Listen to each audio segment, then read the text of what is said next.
தலைவர் ஜெயகாந்தன் அவர்கள் கூறுவார், நான் கலைமகளின் கடைசி குழந்தையாக இருந்தால் கூட மகிழ்ச்சி தான். திருமகள் என் பின்னால் வந்தாலும் வராவிட்டாலும் அதை பற்றி எனக்கு கவலை இல்லை என்பார். இவர் கலைமகளின் முதல் குழந்தை. திருமகர் இவளை தேடி தேடி வந்து கொண்டிருக்கிறார். இதோ நம்முடன் திரு எஸ்கேபி கருணா.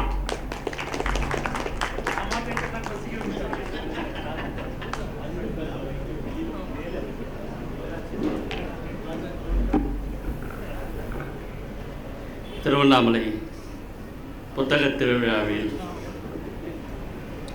இன்று கண்காட்சியில் நடந்து கொண்டிருக்கும் இந்த கூட்டத்திற்கு வரவேற்புரை வழங்கி இருக்கக்கூடிய மாவட்ட அலுவலர், தீயணைப்புத்துறை அலுவலர் திருமிகு எஸ் சரவணன் அவர்களே, தலைமையேற்று நடத்தி கொண்டிருக்கும் மாவட்ட சுகாதார அலுவலர் டாக்டர் வே பிரகாஷ் அவர்களே, இங்கே எனக்கு முன் ஜே சில குறிப்புகள் புத்தகத்தை பற்றிய அனுபவங்களை பகிர்ந்து கொண்ட முனைவர் சகோதரர் பாலமுருகன் அவர்களே, நன்றியுரை வழங்கியிருக்கக்கூடிய வட்டார வளர்ச்சி அலுவலர் திரு எம் பிருத்திவிராஜன் அவர்களே, ஆசிரியர் அண்ணாமலை அவர்களே, தொகுப்பாளர் உள்ளிட்ட இந்த நிகழ்ச்சிக்கு உறுதுணையாக இருக்கும் அத்தனை பேருக்கும் என்னுடைய வணக்கத்தை தெரிவித்துக் கொண்டு, இந்த மாலை வேளையிலே இங்கே கூடியிருக்கக்கூடிய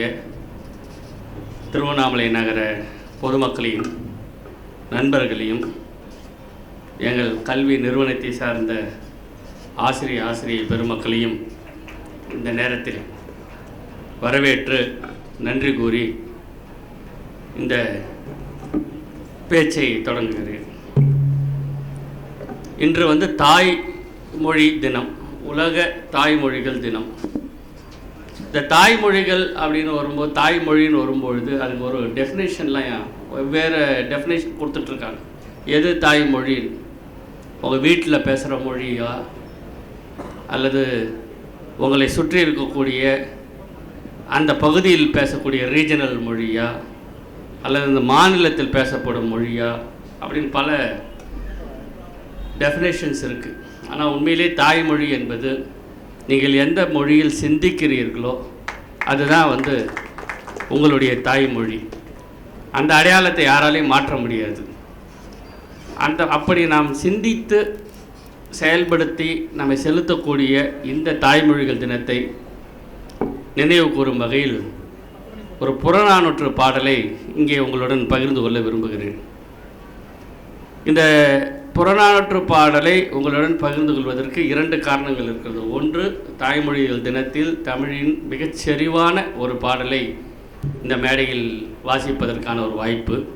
2வது, இந்த தலைப்பு இந்த பாடலில் இருந்து எடுக்கப்பட்டது என்பதை உங்களுக்கு சுட்டி காட்டுவதற்காக. உங்கள் எல்லாருக்கும் தெரிஞ்ச பாடல் தான், யாதும் ஊரே யாவரும் கேளீர். என்னென்னா, பல பேருக்கு அந்த முதல் வரி தான் தெரிஞ்சிருக்கும். அடுத்த வரி அப்படின்றத பல பேர் கேள்விப்பட்டிருக்க மாட்டாங்க, படிச்சிருக்க வாய்ப்பு இருக்க. அதனால் கணியன் பூங்கொன்றனார் எழுதின இந்த பாடலின் நமக்கு கிடைத்த வரிகள் அது யாதும் ஊரே யாவரும் கேளீர், தீதும் நன்றும் பிறர் தர வாரா, நோதலும் தனிதலும் அவற்றோரன்ன, சாதலும் புதுவது அன்றி, வாழ்தல் இனிதன மகிழ்ந்தாலும் இளமே, முனிவின் இன்னாதென்றலும் இளமே, மின்னொடு வானம் தன்துளி தலையேனானது, வானம் தன்துளி தலையேனானது, கல் பொருது மிரங்கு மல்லல் பேரியாற்று, நீர்வழிப்படுவோம் புனைபோல் ஆறுயிர் முறைவழிப்படுவோம் என்பது திறவோர் காட்சியில் தெளிந்தனம் ஆகலின், மாட்சியின் பெரியோரை வியத்தலும் இளமே, சிறியோரை இகழ்தல் அதனினும் இளமே. புறநானூற்று பாடல் என்பதால் நாம் இதுக்கு ஒரு விளக்கத்தை சொல்லணும். அதாவது, யாதும் ஊரே யாவரும் கேளீர் நமக்கு எல்லாம் தெரியும், புரியும். இந்த உலகம் எல்லா ஊரும் என்னுடைய மக்கள், எல்லா உலகமும் என்னுடைய, இந்த உலகமே என்னுடையது. யாதும் ஊரே யாவரும் கேளீர், தீதும் நன்றும் பிறர் தர வாரா, நன்மையும் தீமையும் அடுத்தவரால் வருவதில்லை. இதற்கு பிறகு வரக்கூடியது தான் நமக்கு புரிவதற்கு கொஞ்சம் சிக்கலான ஒரு விஷயம். அதுபோல தான் துன்பமும் அதற்கு மருந்தான ஆறுதலும் கூட மற்றவர்கள் தருவதில்லை. துன்பமும் அதற்கு மருந்தான ஆறுதலும் கூட மற்றவர்கள் தருவதில்லை. சாதல் எப்படி ஒரு அச்சத்துக்கு எப்படி வந்து இயல்பான ஒன்றோ அதுபோல தான் பிறத்தலும். பிறக்கிறதும் இயல்பு, இயற்கையின் வழி. சாதலும் இயற்கையின் முடிவு. வாழ்தலை இனிது என்று நம்பி மயக்கம் நம்ம வாழற காலத்தில் இது ரொம்ப அனுபவித்து ஆஹா இதுதான் ரொம்ப இனிமையான ஒரு விஷயம்னு நினச்சி அதில் மயக்கமுற்று இருந்தால் மரணம் வரும்போது அது மிகுந்த துன்பமாக இருக்கும். வானத்தில் இதுதான் வந்து கவித்துவத்தின் உச்சம் அப்படின்னு நம்ம சொல்லணும்னா இந்த வரி தான். அதில் என்ன சொல்கிறாங்கன்னா, வானம் தன் துளி தலையீர் ஆனது கல் பொருதும் இறங்கு மல்லல் பேரியாற்று நீர்வழி படுவும் புனை போல. அதாவது வானத்தில் மின்னலுடன் மழை பெய்யுது. மழை வந்து சின்ன சின்ன துளிகளாக தான் விழுது. சின்ன சின்ன துளிகளாக மழை நீர் மேலேருந்து விழுது. ஆனால் அந்த சின்ன சின்ன மழை துளிகள் எல்லாம் ஒன்றாக சேர்ந்து ஒரு ஓடையாக மாறி ஆறாக மாறி அது நீர் செல்லும் பாதையில் இருக்கக்கூடிய கற்களை கூட நகர்த்தி விடுகிறது.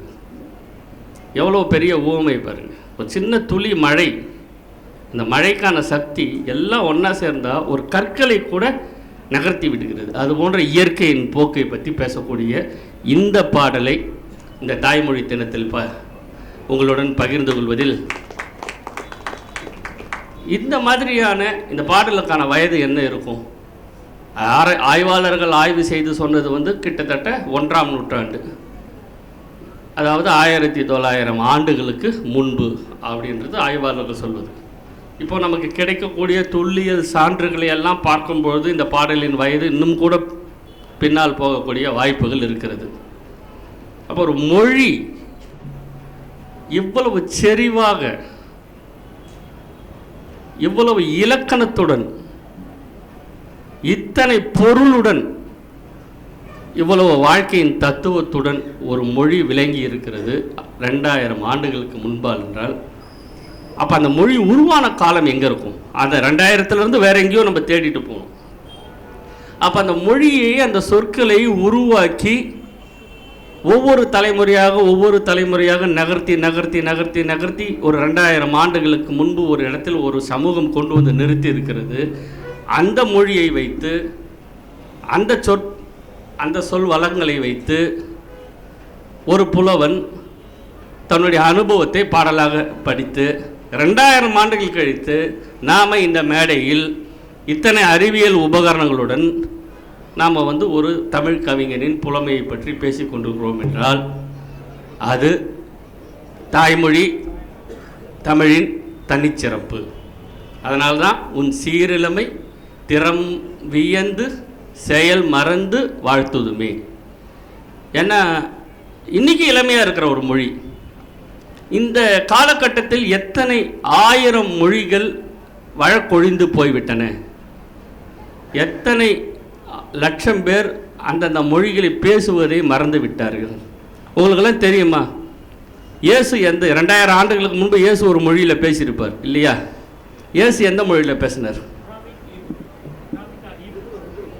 ஈப்ரு இல்லை, ஈப்ரு அந்த பகுதியில் அப்போ பேசப்பட்ட மொழி. ஆனால் இயேசு பேசின மொழி வந்து அராமிக். அந்த மொழி இல்லை. அந்த மொழி வந்து 1000 ஆண்டுகளுக்கு முன்பே அந்த மொழி வந்து அழிந்து விட்டது.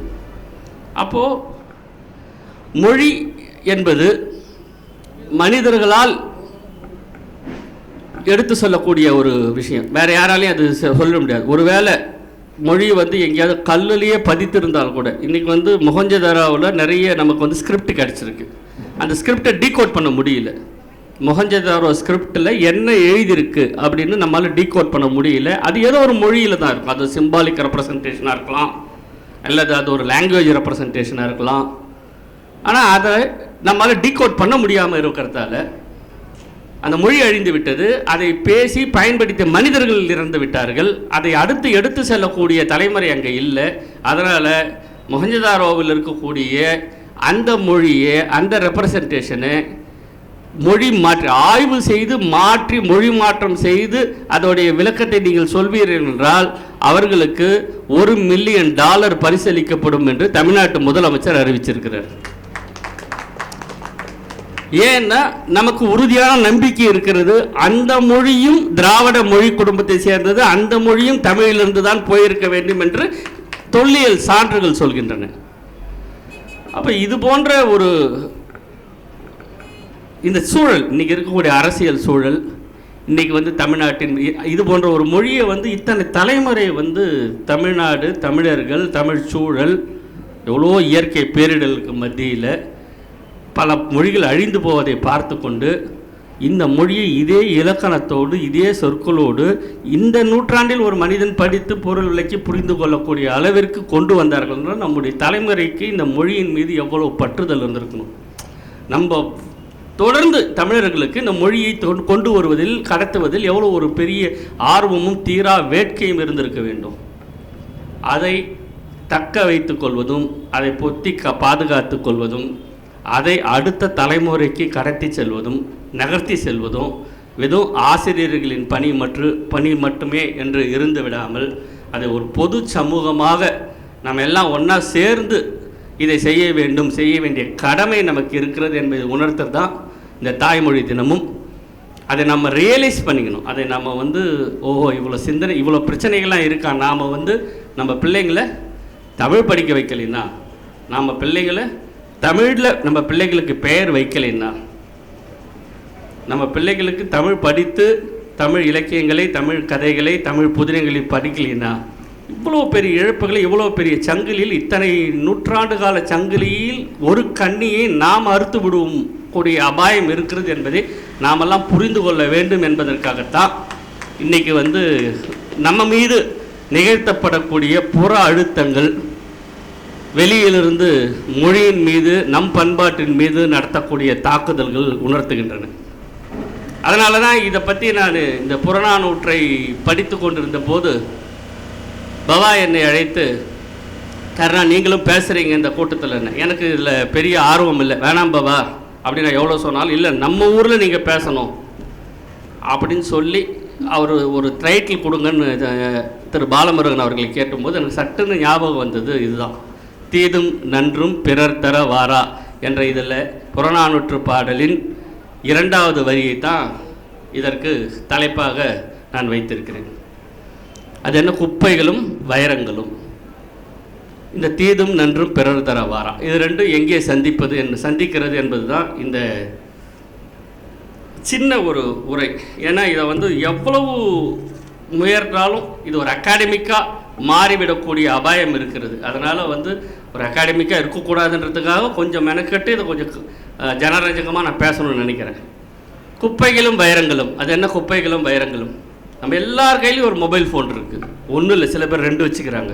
நான் நேற்று ஒருத்தரை பார்த்தேன், 4 வச்சுருந்தார். 4 மொபைல் ஃபோனு கையில் வச்சு 4 ஒன்றாவே வச்சுட்டு இருந்தார். அது ஒரு ஃபோன்லேயே இப்போ 2 சிம் இருக்குது. அந்த ஒரு ஃபோனில் இருக்கிற 2 சிம்மிலேயே வர முடியாத என்ன விஷயம் மீதி இருக்கக்கூடிய 6 சிம்மில் வரும்னு தெரியல எனக்கு. ஆனால் மனிதர்களுக்கு தேவை இருக்கிறது, மனிதர்களுக்கு விருப்பம் இருக்கிறது, மனிதர்களுக்கு சயின்ஸ், அதாவது எலக்ட்ரானிக் கேஜெட்ஸ் மேலே வந்து ஒரு பெரிய தீரா காதல் இருக்கிறது. அப்புறம் எல்லாத்த விட அது நமக்கு கொடுக்கக்கூடிய பல விஷயங்கள். இந்த மொபைல் ஃபோனில் ஒரு நாளைக்கு எத்தனையோ நூற்றுக்கணக்கான அல்லது ஆயிரக்கணக்கான செய்திகள் உங்களை வந்து சேர்கிறது. நீங்கள் எங்கே இருந்தாலும், நீங்கள் வீட்டில் இருந்தாலும், சமையல் ரூமில் இருந்தாலும், மருத்துவமனையில் இருந்தாலும், உங்கள் பணியிடத்தில் இருந்தாலும், உங்கள் மொபைல் ஃபோனுக்கு ஏதோ ஒரு செய்தி வந்துக்கிட்டே இருக்குது. அது வந்து குறுஞ்செய்தி அல்ல. நீங்கள் வந்து இந்த சோஷியல் மீடியா ஆப்பை வந்து டவுன்லோட் பண்ணி வச்சுருப்பீங்க. யூடியூப் இல்லாமல் இருக்காது, யூடியூப் பார்த்துருப்பீங்க. ஃபேஸ்புக் அக்கௌண்ட் இல்லாமல் இருக்காது. இன்ஸ்டா இப்போ இருக்கக்கூடிய இளைஞர்களுக்கு மிகப்பெரிய ஃபேமஸாக இருக்குது. அதுக்கப்புறம் ட்விட்டர்னு ஒரு தளம் இருக்கிறது.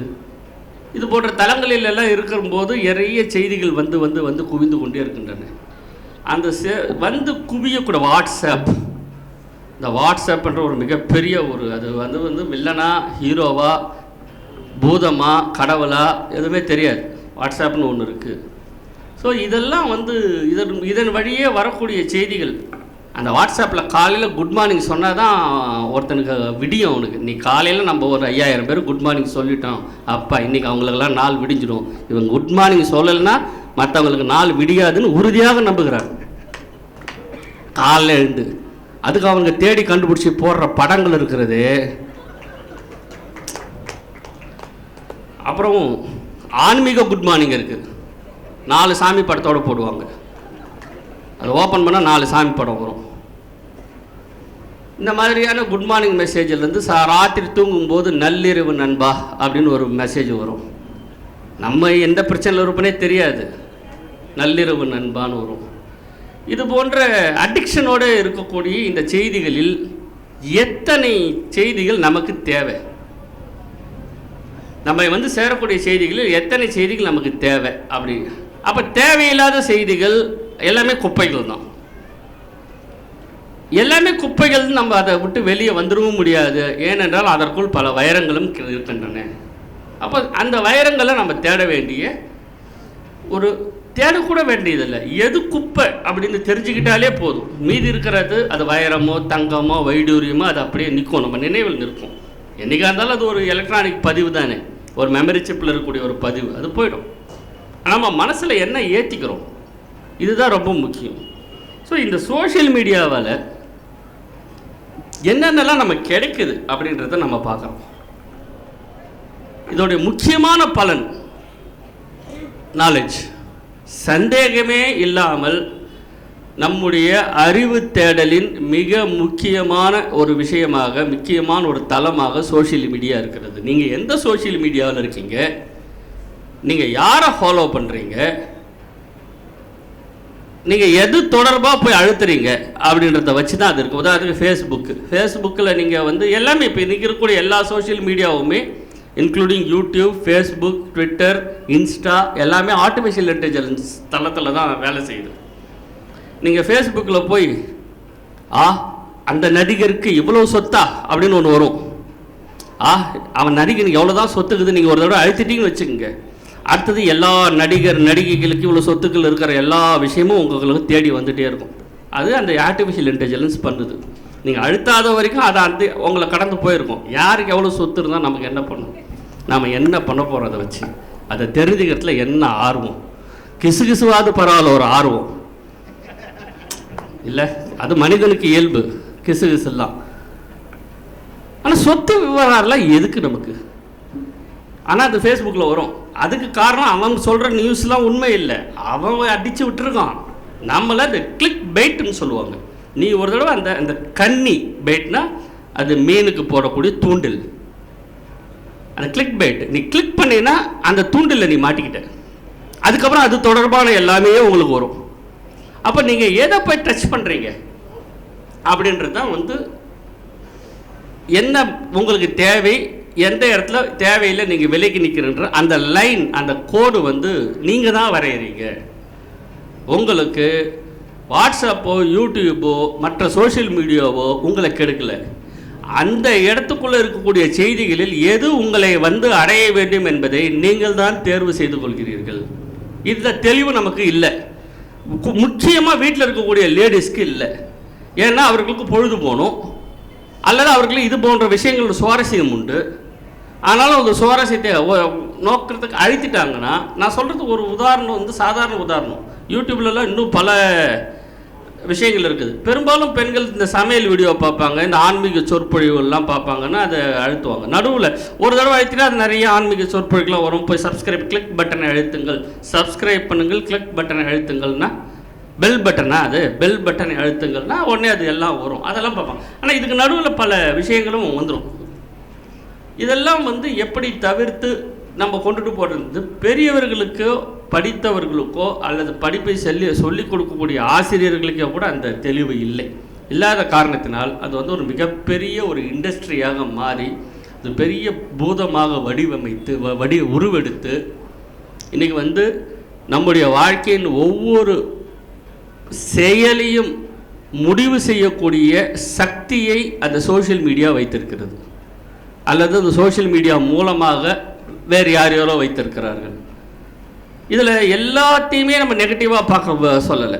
நான் சொன்ன மாதிரி இந்த சோஷியல் மீடியாவில் முதலில் நமக்கு மிகப்பெரிய பயன் என்னன்னா நாலேஜ். நான் கல்லூரியில் என்னுடைய படிப்பில் அல்லது நான் தொடர்ந்து புத்தகங்கள் வாசித்து கொண்டிருக்கிறேன். என்னுடைய வாசிப்பில் நான் கற்றுக்கொண்டதை விட மிக அளவுக்கு அதிகமான செய்திகளை, அறிவை நான் இந்த சோஷியல் மீடியாவில் கற்றுக்கிட்டேன். அதாவது இந்த கடந்த ஒரு 15 ஆண்டுகளில் நான் கற்றுக்கொண்டது என் வாழ்நாளில் நான் படித்ததை விட மிக அதிகம். இது எல்லாமே எனக்கு சோஷியல் மீடியாவில் கிடைச்சது. சுலபமாக, மிக சுலபமாக நம்ம அதை போய் சேர முடியும். So knowledge. ரெண்டாவது செய்தி. மிக வேகமாக இன்றைக்கி உலகத்திலேயே செய்தி சென்று அடையக்கூடிய அந்த வாகனம் என்பது சோஷியல் மீடியா. முன்னெல்லாம் என்டிடிவி, நியூஸ் 18 அந்த மாதிரியான விஷயங்கள்லாம் சொல்லுவாங்க. அப்புறம் பிரேக்கிங் நியூஸ்னு ஒன்று போடுவாங்க டிவியில். அந்த பிரேக்கிங் நியூஸ்னால் என்னென்னா, உடனே உங்களுக்கு நான் அந்த செய்தியை சொல்கிறேன் பாருங்கள், பிரேக் பண்ணி ஏதோ ஒரு விஷயம் நடந்துகிட்ருக்கு, அதை நான் பிரேக் பண்ணி ஒரு முக்கியமான விஷயத்தை நான் உங்களுக்கு சொல்கிறேன், பிரேக்கிங் நியூஸ் அப்படின்லாம் போடுவாங்க. அது வழியாக தான் நம்ம பல விஷயங்களை தெரிஞ்சுக்கிட்டோம். முதல்ல வானொலி, அப்புறம் தொலைக்காட்சி, அப்புறம் செய்திகள் பிரேக்கிங் நியூஸ் மாதிரி இப்போ எல்லாவற்றையும் இந்த சோஷியல் மீடியா எடுத்துருச்சு. இப்போ நமக்கு முதல்ல செய்தி எந்த தளத்தில் வருதுன்னா நம்ம சோஷியல் மீடியா மூலமாக தான் முதல்ல வருது. அது அது என்ன நடந்ததுன்னு நம்ம தெரிஞ்சுக்கிறதுக்குள்ள ஒரு 100 யூடியூபர் போட்டிருப்பான். அதை விதவிதமாக இன்டர்பிரேட் பண்ணியிருப்பான். விதவிதமாக இன்டர்பிரேட் பண்ணி, உதாரணத்துக்கு நம்ம ஊரில் ஒரு மழையில் மண் சரிஞ்சு ஒரு வீடு ஒரு 5 பேர் நம்ம உயிர்களை பறி கொடுத்தோம்.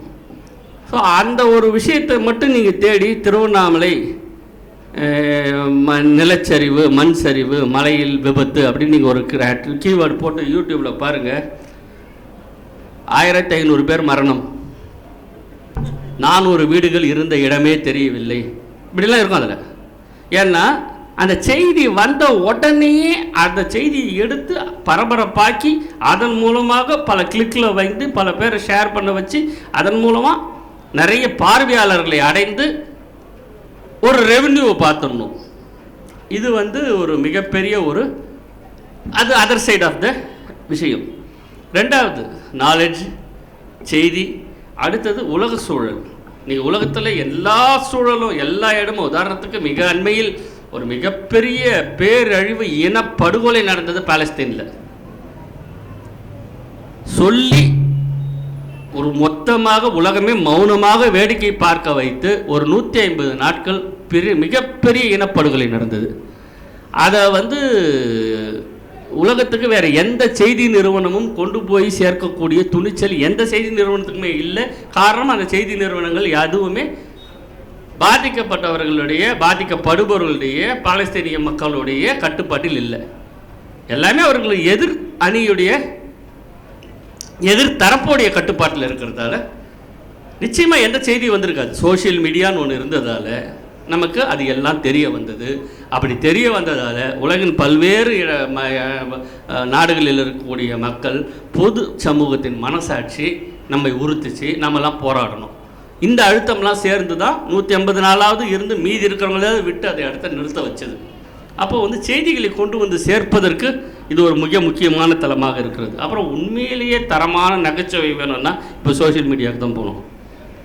தரமான நகைச்சுவை. நீங்கள் அதிலே ஒரு அபத்தமான சிரிங்கன்னு ஒருத்தர் பேசுகிறாரு. அந்த மாதிரியான அபத்தமான நகைச்சுவையை வச்சு கூட நம்ம நிறைய காமெடிகள்லாம் வருது. ஆனால் உண்மையே தரமான நகைச்சுவைகளுக்கும் அந்த சோஷியல் மீடியாவில் அது ஒரு சின்ன ஒரு ரிலீஃப் இருக்குது. நான் அண்மையில் பார்க்கக்கூடிய இந்த பரிதாபங்கள், இந்த கோபி சுதாகர் பேரெல்லாம் நான் ரொம்ப ரசித்து பார்ப்பேன். நான் எனக்கு ரொம்ப பிடிச்சிருக்கு. எனக்கு அந்த கரண்ட் இஷ்யூ எடுத்து அதை ஒரு நையாண்டியோட அதை ஒரு மிக உயர்ந்த ஒரு ஒரு என்ன சொல்கிறது, ஒரு கிளிஷே இல்லாத ஒரு ரைட்டிங்கில் கொடுக்கக்கூடிய அந்த விஷயம் எனக்கு ரொம்ப பிடிச்சிருக்குது. ரொம்ப சாதாரணமாக ஒரு பையன் என்ன பண்ணான், சில வருஷத்துக்கு முன்னாடி கெட்வெல் சூன் கான்ட்ராக்டர் நேசமணி அப்படின்னு ஒன்று போட்டான். அவன் சும்மா கேஷுவலாக போட்டான். அவன் என்ன பண்ணியிருக்கான், அவன் ஒரு படம் பார்த்துன்னு இருக்கான். அதில் இந்த என்ன படம், சூர்யா விஜய் இருக்கிற படம். அதில் வடிவேலு பெயிண்ட் கான்ட்ராக்டர். அந்த இவங்கள வச்சு ஒரு வடிவேலு தலைமையில் சுற்றி விழுந்துடும். ஸோ அவர் வந்து பெயிண்ட் கான்ட்ராக்டர், அவர் பேர் கான்ட்ராக்டர் நேசமணி அந்த படத்தில். ஸோ இவன் அந்த பார்த்தவன் என்ன பண்ணால் ஹேஷ்டேக் போட்டு கெட் வெல் சூன் கான்ட்ராக்டர் நேசமணின்னு போட்டு அவன் தூங்க போயிட்டான். மறுநாள் காலையில் பார்த்தா இந்த உலகமே கான்ட்ராக்டர் நேசமணி தேடிட்டு இருக்கு. ட்ரெண்ட் ஆகிடுச்சு. இந்தியாவில் இல்லை, உலகத்தில் ட்ரெண்ட் ஆகிடுச்சு. உலகத்தில் இருக்கிற எல்லாரும் கொரியாக்காரன் கேட்குறான், ஆஸ்திரேலியாக்காரன் கேட்குறான், யார் இந்த கான்ட்ராக்டர் நேசமணி, அவர் இந்தியாவை அவர் தான் கட்டி எழுப்பினாரா, அவர் என்னாச்சு அப்படின்னு எல்லாம் தேடுறானுங்க. அவனுங்களெல்லாம் யார் சொல்கிறது? இது ஒரு சினிமாவில் நடக்கக்கூடிய ஒரு சின்ன காட்சிடா, அது ஒரு நகைச்சுவை பிட்டுடான்னு யார் போய் சொல்கிறது? இந்த உலகமே இது சமூக வலைதளத்தில் ஒரு நகைச்சுவை செய்யக்கூடிய மாயாஜாலம். இது போன்ற ஒரு விஷயங்களும் அதில் இருக்குது. ஆனால் இந்த பிடி இல்லாத கத்தி அல்லது வந்து திராவகம் பேக்கெட்டில் நீங்கள் ஆசிடை வச்சிட்ருக்கீங்க. அந்த பேக்கெட்டில் ஒரு ஆசிடை வைக்கணுன்னா அது சின்ன ஓட்டை போட்டால் கூட நமக்கு என்ன நடக்க தெரியும். ஆனால் ஆசிட் ஏதோ ஒரு காரணத்துக்காக நம்ம வச்சுட்ருக்க வேண்டிய சூழ்நிலைன்னா எவ்வளோ எச்சரிக்கையுடன் அதை வைத்திருப்போமோ அவ்வளோ எச்சரிக்கையுடன் அதை வைத்திருக்க வேண்டிய விஷயம் இருக்குது. உண்மையிலே இது எல்லாத்தையும் நம்ம யாருக்கிட்ட பேசணுன்னா, பெரும்பாலும் இந்த ஆடியன்ஸ் வந்து யாராக இருந்தால் மிகப்பெரிய மகிழ்ச்சினா குழந்தைகளை வளர்க்கக்கூடிய தாய்மார்களாகிறது தான் ரொம்ப மகிழ்ச்சி. ஏன்னா இந்த இந்த விஷயம் வந்து அவர்களும் இப்போ தாய்மார்கள் தான் நம்ம பெரிய விஷயம் இல்லை, எல்லாம் சின்ன சின்ன பொண்ணுக்கு தானே 26, 27, 28 வயசு பொண்ணுக்கு தானே இப்போது கையில் வச்சு அப்படி மடியில் வச்சு எடுத்துன்னு வந்து வீட்டு வாசலில் உட்கார வச்சு அந்த கிண்ணத்தில் வச்சுக்கிட்டு நம்ம அம்மாக்கள்